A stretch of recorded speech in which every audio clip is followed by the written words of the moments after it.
Good morning. We're just having a few people joining us now, and we'll wait a couple of minutes until we've got a good range of attendees.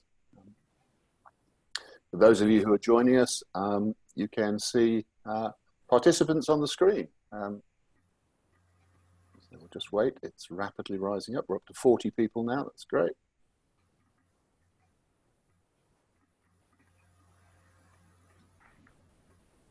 Boom, boom. 53, 54. Anyway, good morning to those of you who've joined us. My name is Dave Butler. I'm the CEO of the UKA. At the minute, you can see the very distinguished panelists around that are on our webinar today. As I say, we'll just wait a minute or two to get some more people on board, and then we will start. Good morning to Sean Wilson. Thank you.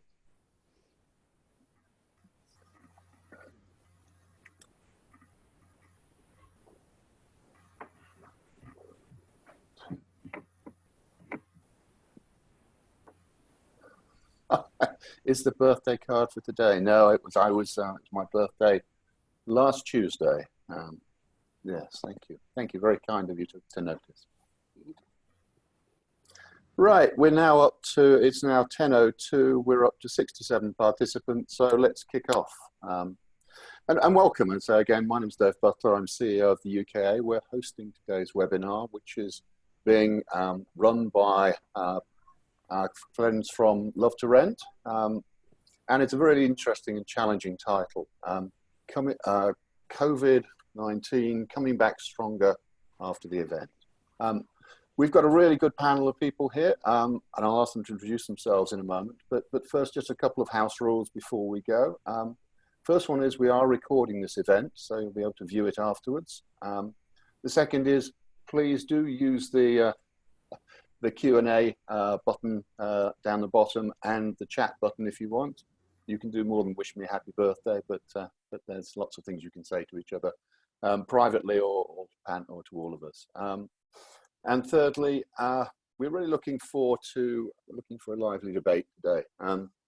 We're going to start off with Peter Sloane from Love to Rent, speaking about a few key things about the opportunity, how we come back, what the opportunities are.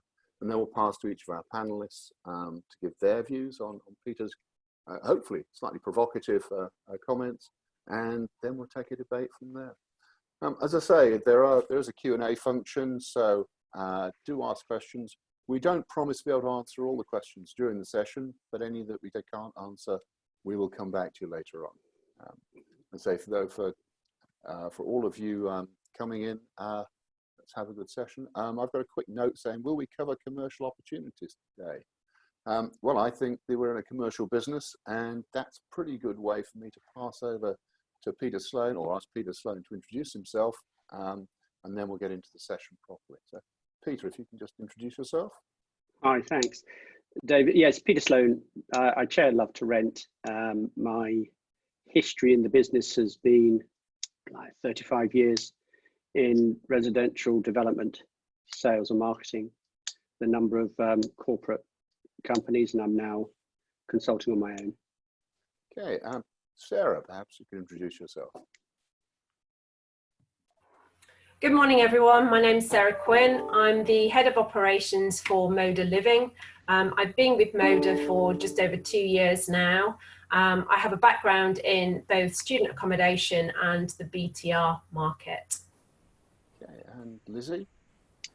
Morning, everyone. My name is Lizzie. I am the director of Folio London, which is the build to rent PRS investment arm of Notting Hill Genesis, which some of you may know as being one of the biggest housing associations in the country.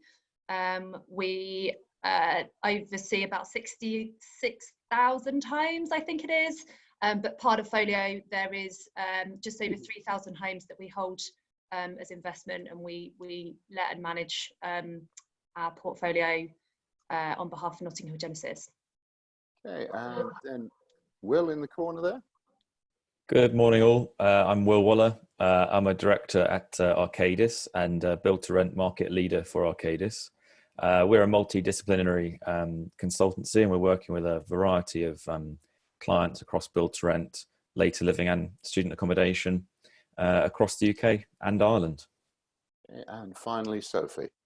Hi everyone, I'm Sophie. I'm also from Folio, and I'm the marketing manager. So I'll be talking everything marketing and strategies and pretty stuff. Absolutely. There's someone said we can only see the person who's talking whilst on the screen, not as a grid. I think if you click on the top right-hand side of your Zoom box, you'll see an option which says speaker view or grid view. So I think if you click on that, that should solve the problem. But anyway, let's go back to Peter. And Peter, if you could give us a sense of your ideas, the key themes we should be thinking about to come back stronger post-COVID-19. Thanks, Dave. Yes. Well, where are we? We're in pestilence of biblical proportions, without doubt. The most traumatic event to hit certainly our generation, and since the Second World War. And interesting to see, I think today is the day that is VE Day, 75 years ago, which we're commemorating. So we've been struck by that, and initially, of course, the human characteristic response has, in our industry, seen a deluge of research reports coming in daily. I've had 3 on my desk already, and the what ifs, buts, and maybes, and numbers and statistics are quite staggering that's coming through. And this really responds to the human request and desire to know where we are and what might happen, because we've been struck so badly. At Love to Rent, which I chair, we stepped back from that and we tried to ask ourselves some questions about what life might be like post COVID-19. When we asked the questions, we were in the middle of lockdown, and the hospital beds were taken up with COVID patients at an alarming rate. So we were trying to ask that question. And what did become quite clear is there seemed to be, when we asked those questions, the answers brought a convergence in a shift of key influences in the business that suggests maybe that the build to rent market will hit a sweet spot, maybe not quite a nirvana, but there will be a move towards more interest across a load of areas in the build to rent market. So we spoke to Dave and the guys at UKAA, and they invited us to share those thoughts in the webinar audience, and also ask other expert panelists who are with me today to do a webinar to members. So we had 5 key areas, and in order of no importance whatsoever. We looked at residential sales, and of course, residential sales are under an enormous pressure. Mortgages, loan to values on mortgages have dropped from the required 85 to 90 odd percent down to 60 to 70%. That seemed to come in even before we had lockdown from the lenders. Valuers must be finding it very difficult to nail valuations with such little market activity. And when we come out of, when we now know we will be unlocked, probably in stages, job and income uncertainty will be predominant. We seem to be predominant. So I really can't see, we can't really see people looking immediately to take on large mortgage debt. So we suggest there'll be a restrictive sales market for some time. And you do ask the question that, given the average income disparity with average price, especially around London, will post-COVID finally see us uncouple from the ownership obsession that has dominated post-war living? Don't know, these are questions, and they are questions that we welcome challenges to. There was a question about commercial market. Well, we asked questions about commercial funding. The wealth and pension investment funds have typically poured bucket loads of money into retail parks and shopping centres.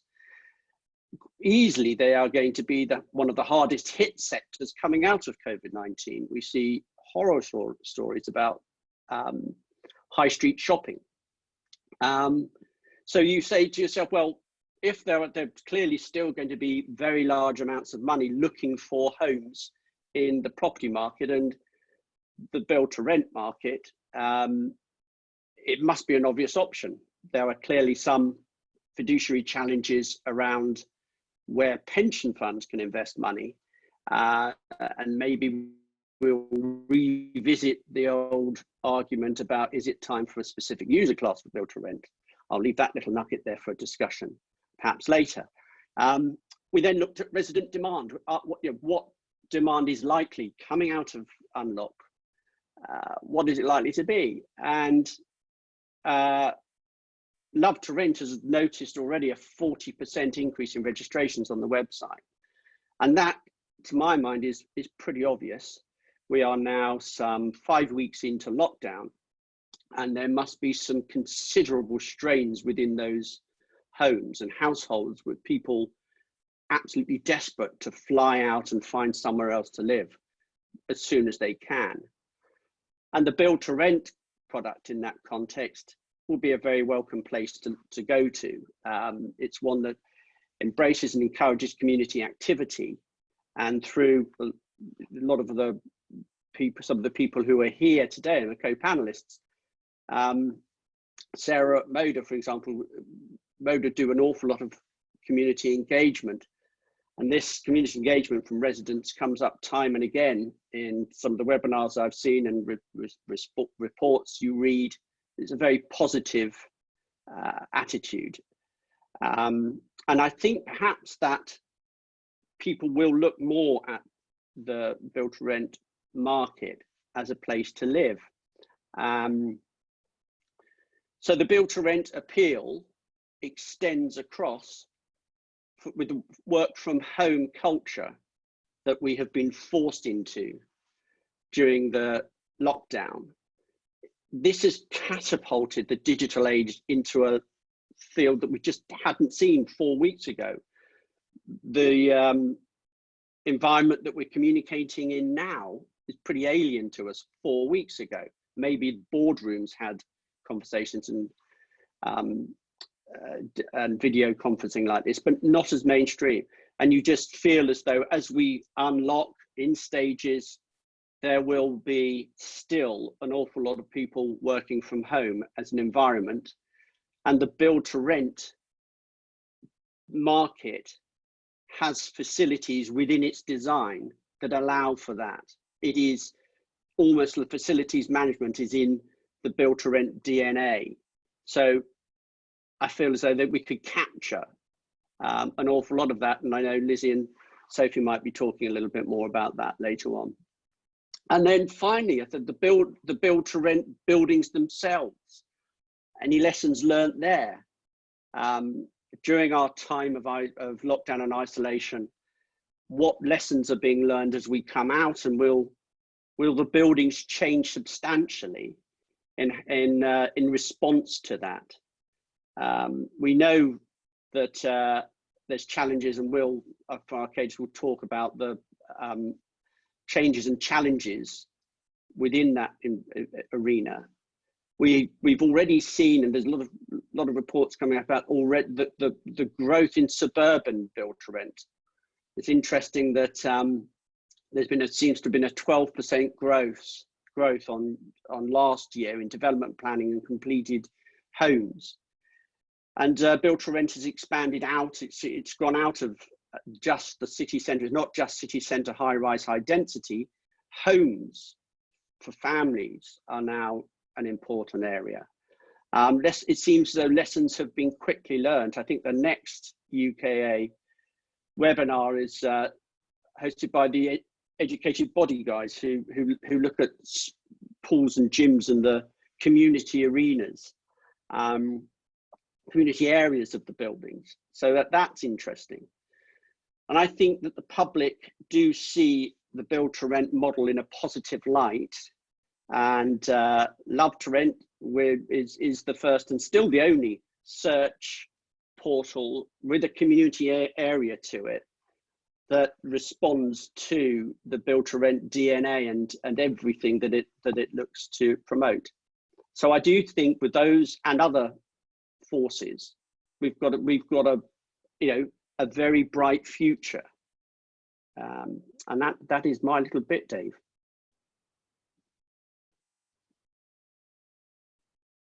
Must remember to unmute myself. Okay, Peter, thank you. That's a pretty comprehensive overview of some of the things that are going on in the marketplace. And our panelists, I know that will have lots of things to say on that. And a few things I could maybe say at the end. But first of all, Sarah, can I turn to you to pick up on the issue of community? Peter's talked about it, and there's been a lot of general comments that community is really important, but there are some practicalities behind it. We've had a question in from Matt asking about how, if community facilities are so important, if community is so important and facilities are a key part of that, how do we square that with all the social distancing things? Perhaps you could talk about what you're doing at MODA and how the existence or lack of existence of facilities under current circumstances is changing that sense of community. Good morning, everyone. I think that sort of touching on some of Peter's initial points is quite important. I think fundamentally, whilst we are in a very exceptional period of time at the moment, everybody ultimately needs somewhere to live. It doesn't matter who you are, what you are, you will need a home of some proportion. And whatever happens coming out of COVID-19, there will still be people looking for homes. And I think that's a very important point to make. I think renters, like buyers, we've pressed a pause button on that market at the moment, but they are canny individuals and they are researching the market. They're looking at what their pound will buy them, and they are researching sort of from the perspective of what will enhance their life, what will give them the value for money that they're probably seeking at this particular stage in life, what will really add value to their experience. Now, we at MODA have looked at community as a real opportunity, and believe that the community model for MODA is the right road to go down. And back in the day when we were looking at what our platform should look like, we invested quite a considerable amount of time into looking at providing our residents with an app, and we call it very intuitively the My MODA app. And all residents have access to this.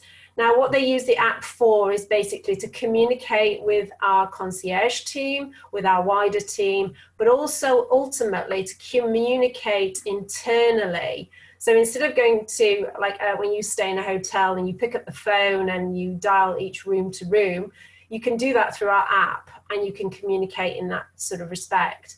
So what the app has allowed us to do is actually to build a communication forum, specifically COVID related, where individuals can share their concerns, even though they can't sort of mingle and socialize. They can share concerns, they can share sort of worries, they can also share the positives of the experience, they can also share any sort of new and updated information that may be relevant to the wider community. And this is proving to be quite relevant, and is proving to be sort of taken up by all our residents who believe that, you know, whilst they're sort of locked away in their apartment, they can still communicate with their fellow neighbours.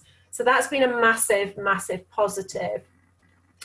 In terms of obviously amenities and actual resident engagement, there's been a creative shift to look at our resident engagement offer by switching it into the virtual world. And I know a lot of our sort of BTR operators have done a similar proposal.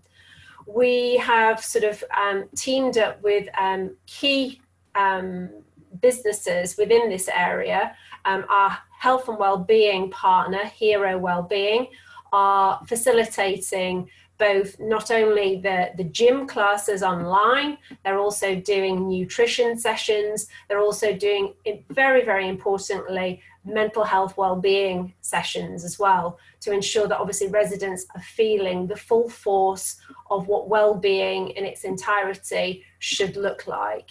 And this is working really well. We're getting very positive feedback from our residents in what that looks like. And we've seen as well a gradual incline in terms of participants in these virtual sessions, because I think everybody would concur that at the beginning, virtual and doing classes virtually and sort of webinars and all the new technology that we're utilizing was quite a new sort of concept. And we're seeing that these concepts are now being acknowledged as the norm, and people are embracing this, and that's showing in our stats in terms of what people are engaging in. So we've done things that have been covered obviously in social and the press. Our marketing team have worked with Property Week, and we've done things like sessions in the courtyard, balcony workouts, you know, DJ beats in the courtyard, just basically trying to get our residents to communicate and engage in a very different but dynamic way. We've also incorporated a lot of the hospitality messages within our resident engagement, surprise and delight. So Netflix, you know, giving everybody access to a free Netflix night, delivering sort of, you know, popcorn and beer for a movie night, things like that have been taken very, very well by our residents, and they really appreciate it. And we're getting a lot of positive feedback from customers, you know, sending us updates and sending us, you know, thank yous to say, you know, this is a really sort of nice touch that you're providing for us, and we've seen a lot of good messages in that respect. Now, we've obviously switched our resident engagement to virtual because of the amenities that we provide within our buildings have been effectively closed down, and we're not able to offer the gym, and we're not able to offer the co-working spaces that we have previously been offering tenants. But this is, I think, something that most operators are having to sort of look at for, you know, social distancing purposes. It's a huge sort of weight to sort of have on one's shoulders, you know, the prospect of having individuals within these areas and, you know, having sort of social distancing as a factor in sort of our amenity area, and not being able to police that effectively. I don't think anyone would want that sort of responsibility on their shoulders. So I think from an individual perspective, a lot of people now, when they're researching their next home, will be looking at the quality of internet provision within their buildings, and internet will become a real sort of positive element of delivery for BTR providers. If that network is good, then we can definitely tick that box in many, many respects. I think that there will be a lot of people searching for the option to have the work from home opportunity going forward. I think that the accommodation that we offer delivers that. And I think that obviously businesses, local businesses, and incorporating local businesses within our framework of resident engagement is also an area where we're keen to sort of maximise our sort of responses on. We want to be seen as local champions. We want to be seen as a kind of city bastions, if you like. We want to be seen as people that embrace our community and our culture. And each city within the UK has a different community outlook and a different culture within that. And I think that's very important. And Moda certainly look at the sort of the location of where we are as a fundamental part of who we are and what we are. Sarah, thank you. That's some great points there, and I hope we've covered the point about access to community facilities. There's one more question just come in, a quick one, which is the My Moda app being used for access control, e.g. mobile keys yet? We haven't used our mobile app yet for access as yet, because unfortunately we're waiting for the completeness of the building. So we have to effectively have the complete building handed over before we actually have live electronic keys. So it's coming, and it's coming soon. Thank you, Sarah. And Lizzie, can I pass to you? Maybe, would you like also to comment on the sense of community and how you're creating it within the folio portfolio, and I see it home with the cat. If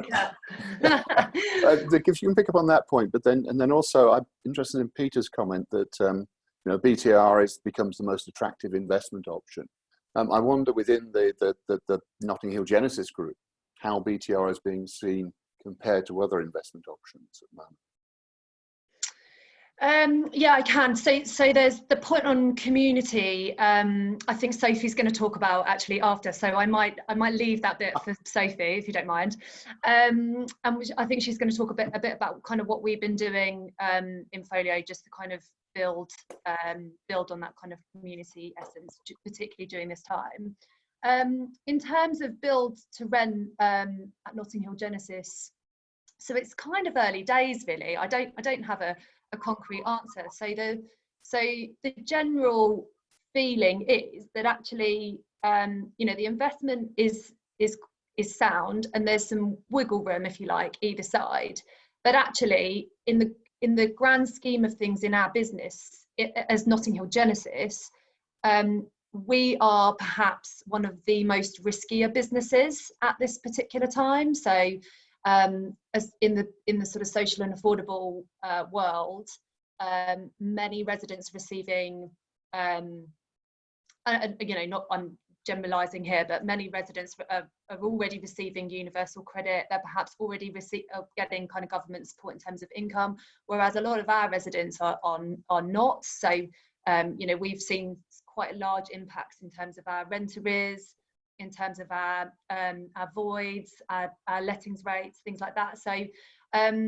So this could well be an opportunity, and we have talked about this at kind of board level, but it could well be an opportunity for us to kind of grow our build to rent portfolio, because there is going to be this sort of focus on living and where you live, I think, is going to be sort of more prevalent than ever. But and perhaps looking at kind of different areas. So I think Peter mentioned kind of suburbia earlier, and whether that's sort of a field that we move a bit more into.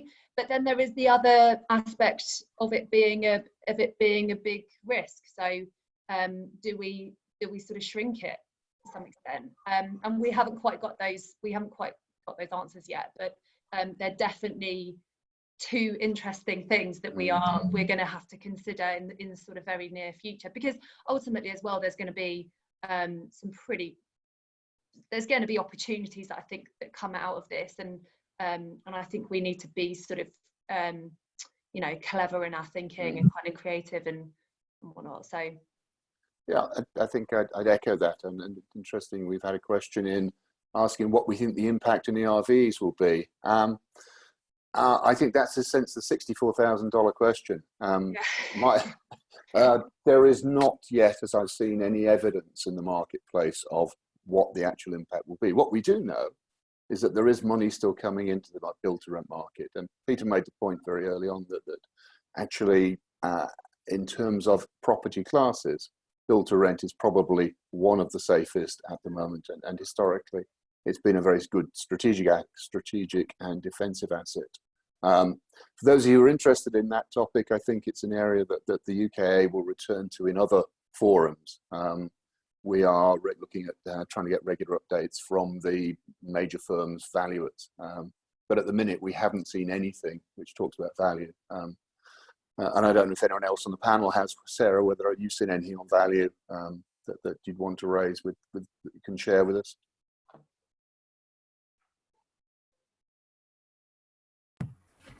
Sorry, Dave, just unmuting there.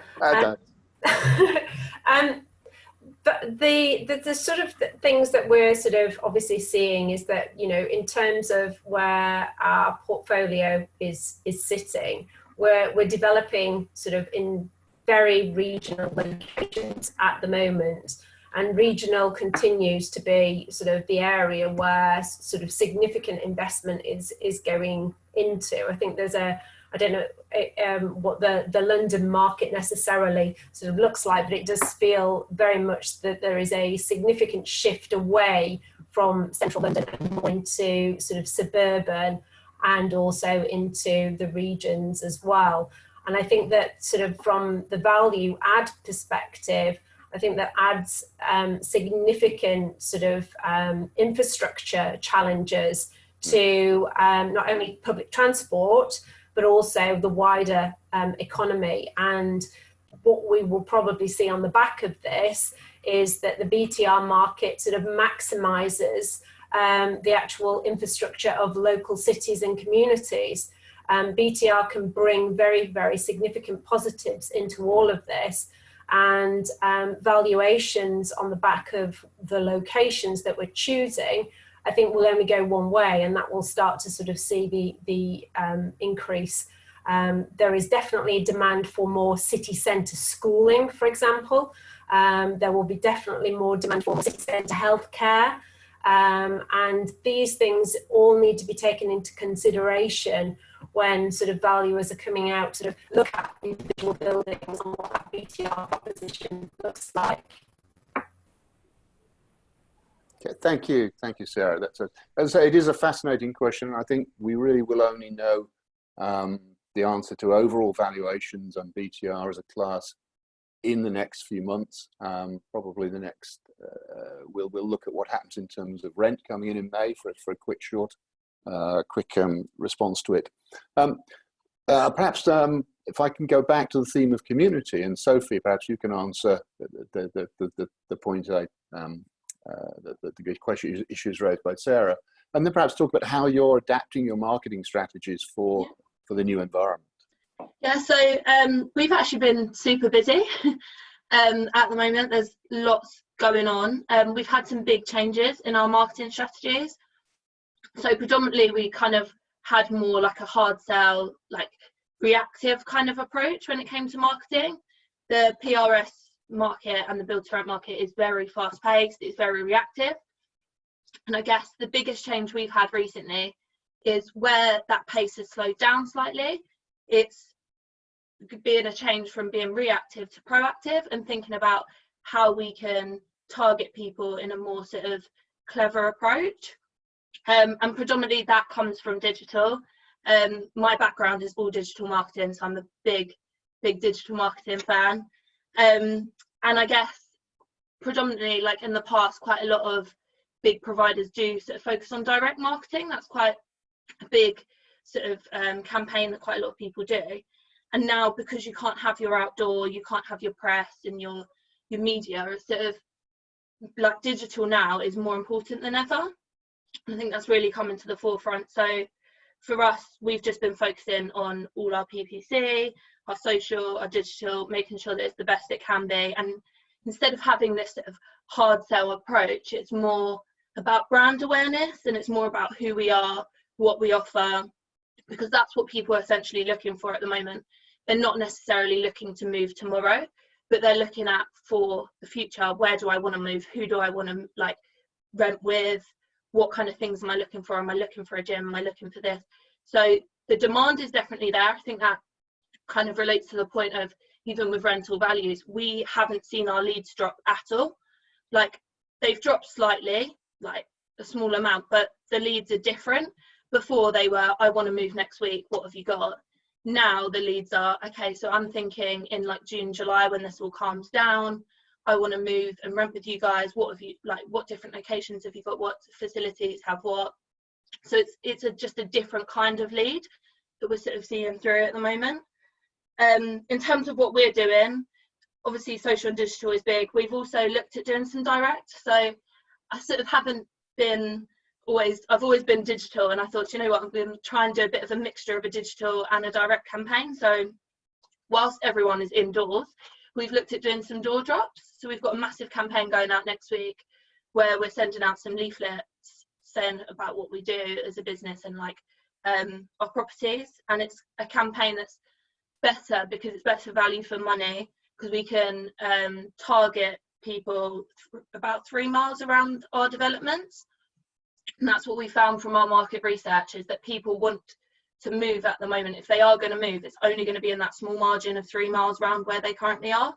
So we're targeting like 3 miles around our development, doing a draw drop and having a QR code on it, which is where the digital comes in.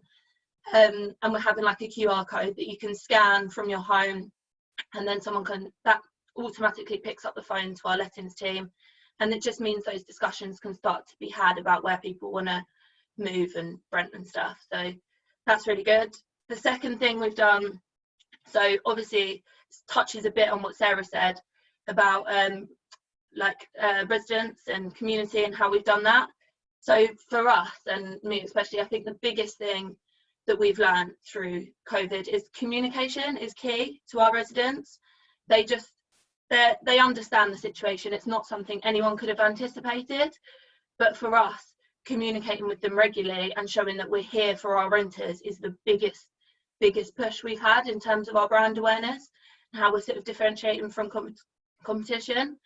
So we've been doing things like welfare calls. So all our property managers are going through our whole database and calling up every single resident, and it's not to say, it's just to say, how are you? How are you getting on? What do you need from us? What do you want from us?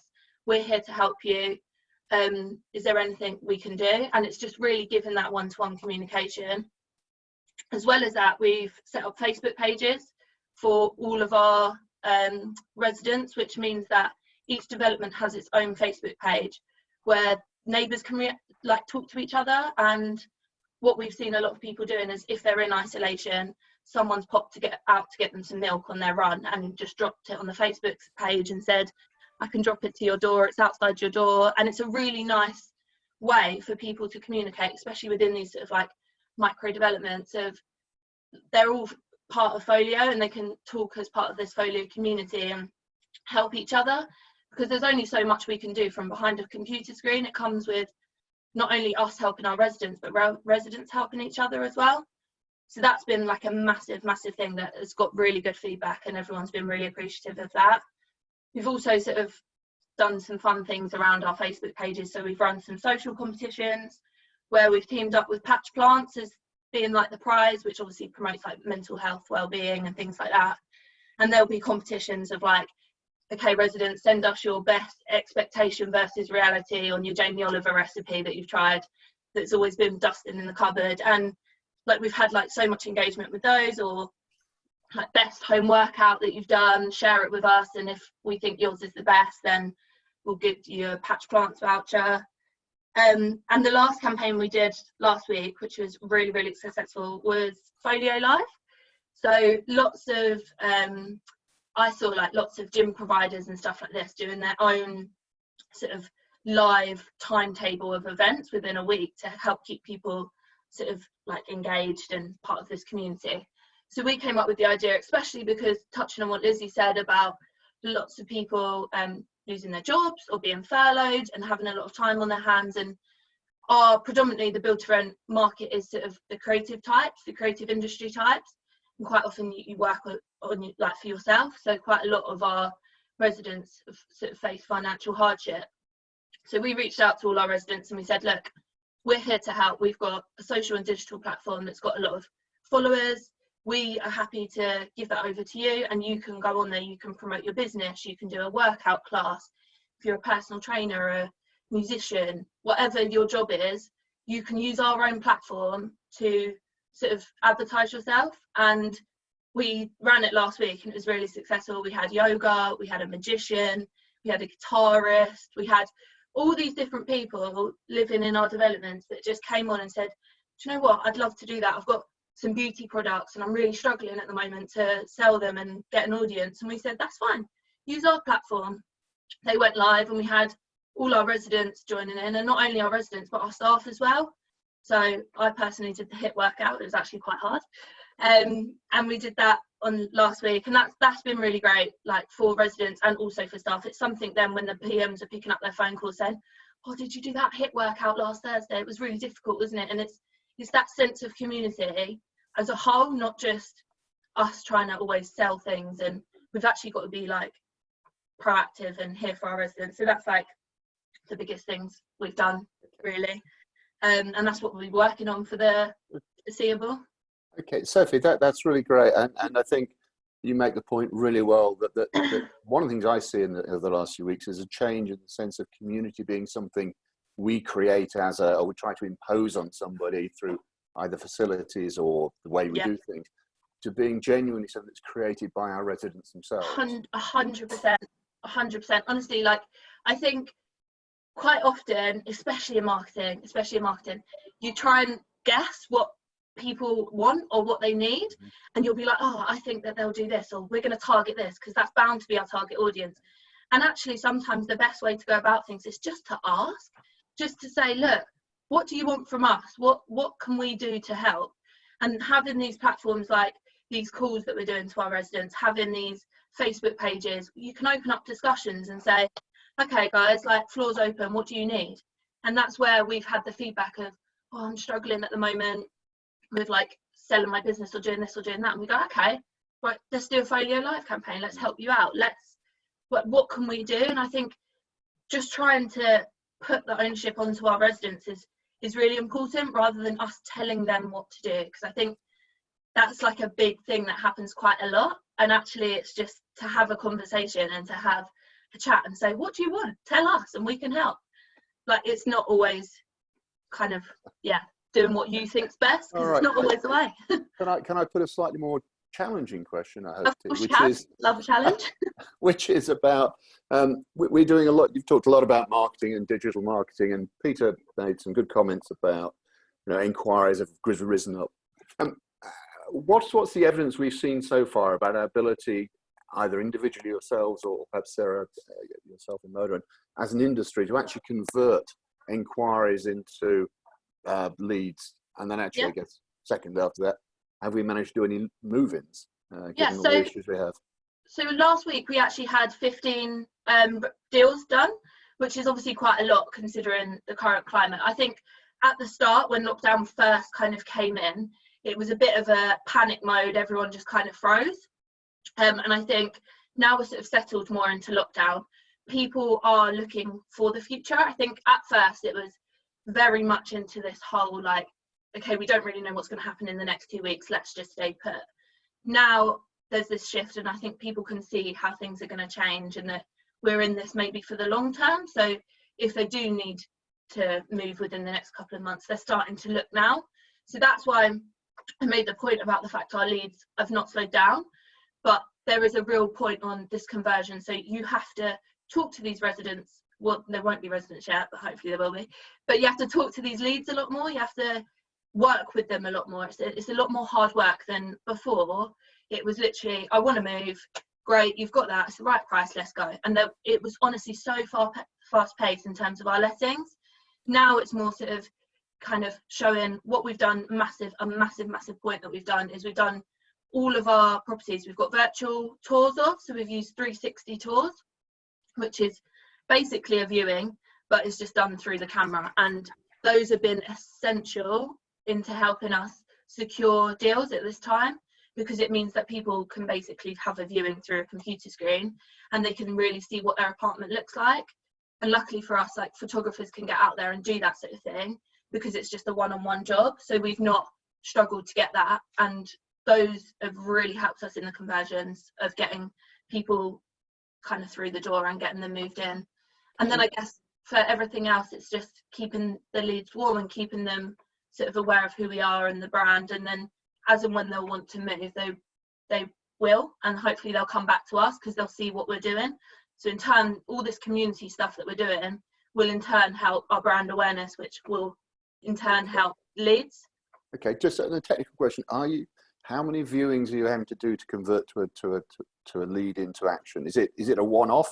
Are they doing directly agreed from the video viewing, or is there? So it's pretty much as soon as someone comes and starts inquiring, we'll send out all the viewings straight away. So we're sending, because it's not technically a viewing, it's a 360 tour. That's being sent to nearly every single person that inquires. So there is a lot.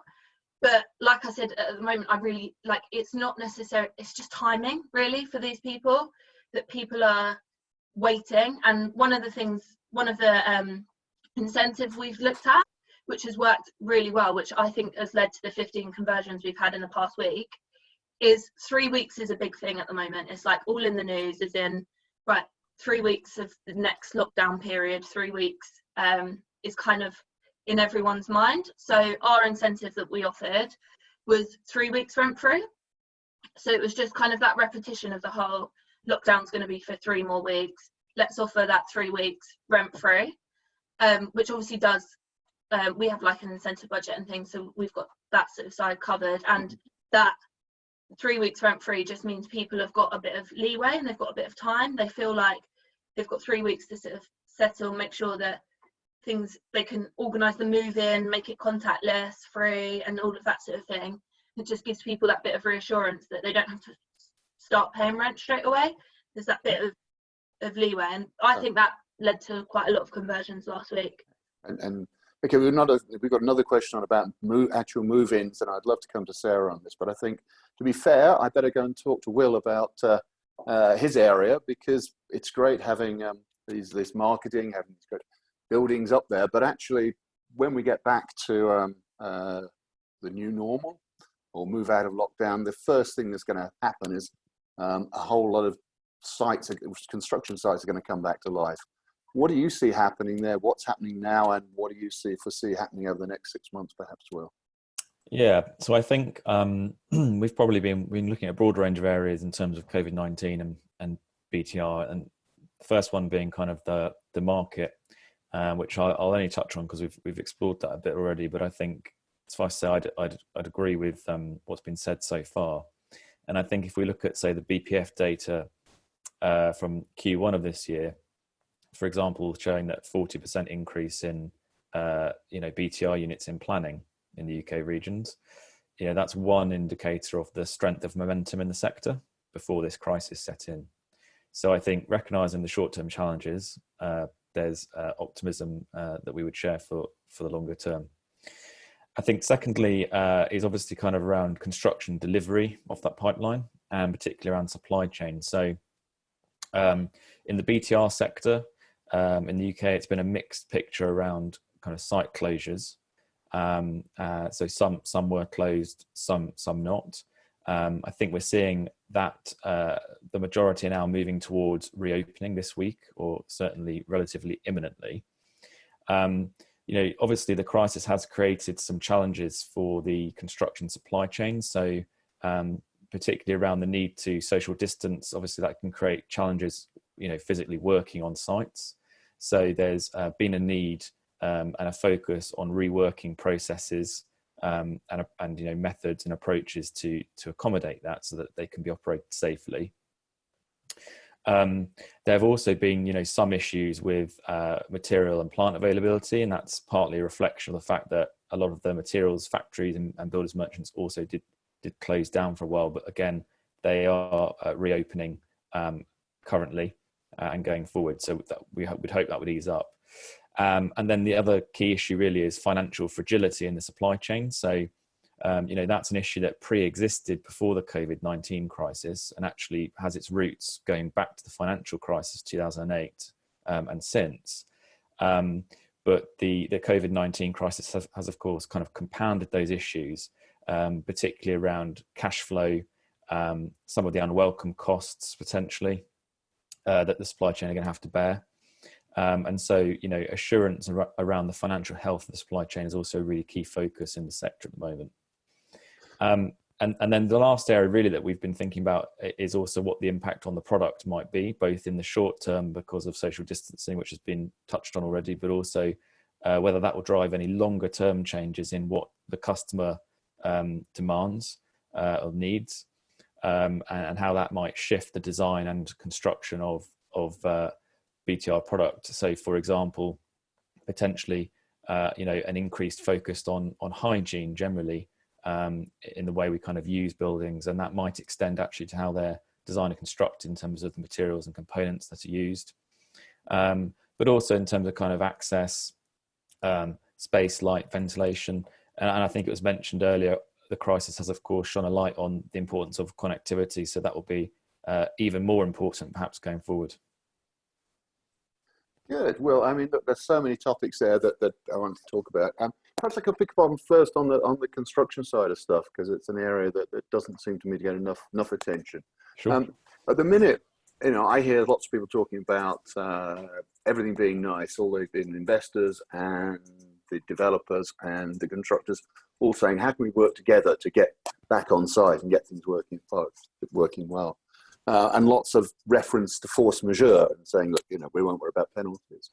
Do you see that continuing, or do you see some crunch points happening in the next few months? I think there's always a potential for crunch points, but I think my view would be that there has been a sort of notable consensus across the industry generally, actually, around the importance of collaboration and working together, open and honest engagement, and in some ways a recognition quite broadly that will be the only way that actually we'll get through this. And I think it is important because we do need to learn from past crises or downward cycle parts of the cycle. The 2008 crisis being an obvious one, where the industry generally did lose capacity because of some of the behaviours that were kind of adopted. So I think there is, as I say, a broad recognition in the industry that we want to avoid that. We want to try and retain and maintain the capacity and capability that we have. And of course, for sectors like build to rent, where there is, it feels likely that there could be further significant growth in investment, that's really important. So that the supply chain is there to deliver the projects that we want to deliver. Okay, no, I think that accords with my hope, certainly, that we maintain a spirit of cooperation. Maybe I'm slightly more cynical than you, but I do worry about situations in a few months' time when we start to see contractors realising they don't have the capacity to deliver to meet the development agreements and stuff they've agreed. And I think there's certainly, you're absolutely right. I mean, I think there certainly are going to be some challenges around that. And I mean, one issue on the social distancing is that even though sites may be reopening, the fact they have to operate differently to accommodate that safely does mean that productivity, for example, is probably going to be reduced. But again, there are some very, very proactive initiatives throughout the supply chain, all levels, looking at how that challenge can be worked around. And, I think, as I say, there are likely to be some areas of challenge and disagreement, but overall, the trend at the moment seems to be towards collaboration. That's great, absolutely. And I think, speaking on the issue of collaboration, if I can perhaps switch back to a broader commercial issue, which Stephanie Smith's raised, about collection on rents. Two questions, really, I think, for Lizzie and Sarah. One is, what's your collection experience been so far? And what measures are you taking to soften the effect for people who are suffering hardship? Lizzie, fine, let's go to you first. Yeah, so it's actually quite hard for us because our rents are due on the 1st of each month. So really the month that was the most, sort of waiting on tenterhooks really to see how we were performing was for the 1st of April, because obviously it wasn't until mid-March that actually this situation kind of really kicked off. So we were assuming that all of our rent payers paid as normal as at the 1st of March, and we were left with kind of genuine arrears that we've had perhaps longer term. In March, we were affected by the court closures and the sort of immediate ban on eviction. So we actually had quite a few cases scheduled for the end of March for people who were in very high arrears, and actually we've not been able to pursue those cases. So that sort of contributed to a slight increase in current tenant arrears in March, because we weren't, arguably you move the the debt just becomes bad debt once you've gained possession of your property again. So that was a sort of small effect in March, and then obviously we all of our rent debits get applied as at the 1st of April, and we've been monitoring very closely week on week since that point to sort of assess where we are. We've got about 3,000 properties. We've had about 200 people that we've recorded contact us to state that they are having financial difficulties. Our stance on that is quite brutally that rent is due. However, we have been signposting people, and we've been giving people lots and lots of information in terms of the help and support that they can get via their local borough. We have been, in some cases, we've been applying kind of some rent holidays and agreeing how that money will be paid back at a later date. We saw out of the 200 people that contacted us to state that they were having issues. I'm doing this off the top of my head, I haven't got the numbers in front of me, but I think we had about 40 of those people paid us then in full. About 60 people paid us a share of the rent that they would ordinarily be due, and the other 100 remained unpaid. So as at the beginning of this week, in the last stat, so our rent arrears are typically about 1.5% of our gross annualised rent, and as at the end of last week, our rent arrears were about 2.7. So we are we're quite heavily impacted on this, and it's not just the situation now, but it's the situation going forward, and it's about how we deal with these arrears cases in the future. How we, when the courts do decide to reopen, they're going to be absolutely swamped with cases. That process is then going to be really slow, and courts do get their backlogs anyway. So sometimes the time it takes for you to progress something into court, to be able to get possession, to be able to sort your money judgments, that can take quite a long time ordinarily. My fear is that actually the waiting times at the end of this are also going to be huge. So we're trying to manage it very, very carefully. We're trying to deal with people on a case-by-case basis. I personally don't like sort of putting people in buckets and trying to deal with people on a bulk basis. So we're trying to deal with people's individual situations, and we are trying to work with people. We don't, whilst our sort of stance has been that rent is due in line with your agreement, and we're not an operator who's offered sort of bulk discounts, and I know some operators have. We are trying to work with people, and we're trying to be sympathetic. We're trying to come to arrangements where we are we're helping everybody where we can. But that being said, it does have a big impact on the business. We're an investment portfolio. We make money by bringing in the rental income, and we offer services back, are paid out of that rental income. So we are looking at it really, really closely at the moment. It's not necessarily the impact now, although we can see that there is a big impact, but it's also about how we kind of rectify this going forward, and actually how long is that going to take, and what, in 6 months time, actually what is our position going to be versus 12 months time. It's really quite hard. I've got some of this data, so if people do want to have a look at our data, I'm happy to kind of share whatever needs to be shared. We're sort of growing it week by week, and we're trying to build some trends and analysis out of it, but it is really, really hard. Okay, thank you very much, Lizzie. Sarah, sorry, I would like to go to you, but we're actually really out of time now. But I think so far that's been a great debate, some great answers. Peter, thank you for raising a whole lot of really interesting topics that we could speak for hours on. I have got 3 questions that haven't been answered yet. We'll try and provide answers to those by email.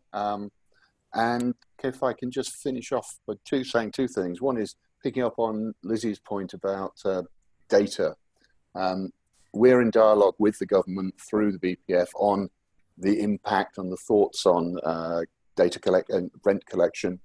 I think it's going to be a crucial piece of information as to both helping the government understand the quality of the build-to-rent sector and why it is, and investors, why it's a better investment class and opportunity than perhaps other sectors. And we're encouraging members to share that data with us. We aggregate it and anonymize it so that it's available as a sector piece of information. But that's me. Another plug for the UK. If you enjoyed this, then do join our other webinars. There's lots of them on our website, www.uka.org.uk/events. At which point it only really leaves me to say thank you to all our panelists, Peter, to Sarah, and apologies, Sarah, for not the time to come back to you, to Lizzie, to Will, and to Sophie. I'd echo one of the comments that we saw. What a great presentation on marketing ideas. Lots and lots of really exciting things there. And again, Sarah, I should apologise because I know Mard at Moda are fantastic marketeers as well. So just shows there's a lot going on. It's a lot of thoughts, a lot of positivity. I hope you've enjoyed the session. And finally, just say thank you to all of you who've joined us. We've got 90 odd people on board now. I know we've had up to 110, which is great attendance. Thank you once again. Thank you, Love to Rent, for prompting us to do this, and look forward to talking to everybody soon. Cheerio. Bye.